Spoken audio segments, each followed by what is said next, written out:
सुभद्रा योजन आसीगला बड़ खुशी खबर। यही तारीख आपण करें आवेदन। एने आमर मुख्यमंत्री मोहन चरण माझी जारी कले बड़ घोषणा, जहाँकि ओडिशार प्रत्येक महिला पाइपर 50,000 टंका।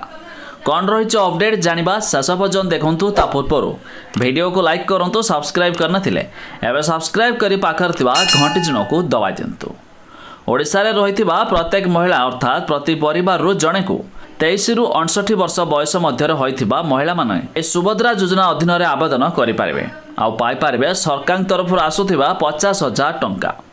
तेबे एथिपई आपनको आसंता सेप्टेम्बर मास 17 तारिख रु ऑनलाइन जोगे आवेदन करने को पड़िबो। तेबे जानि रखुंतु आसंता सेप्टेम्बर 17 तारिख होछि प्रधानमंत्री मोदी जन्मदिन।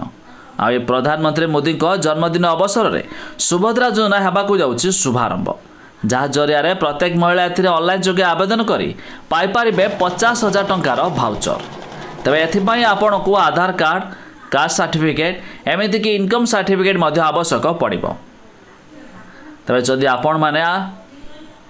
आपण माने एथिरे ऑनलाइन जोगे आवेदन करिया पाइ चाहुचंती तेबे जानि रखंतु आसंता सेप्टेम्बर मास 17 तारिख रु एहा मध्य प्रोसेस आरंभ हेबो, जहाँ द्वारा प्रत्येक महिला पाई पारे 50,000 टंकार भाउचर। तेबे अधिक जानिया पाई वेबसाइट रो लिंक आमे डिस्क्रिप्शन लो देइछु, आपण माने जाई मध्य चेक करते पारिबे।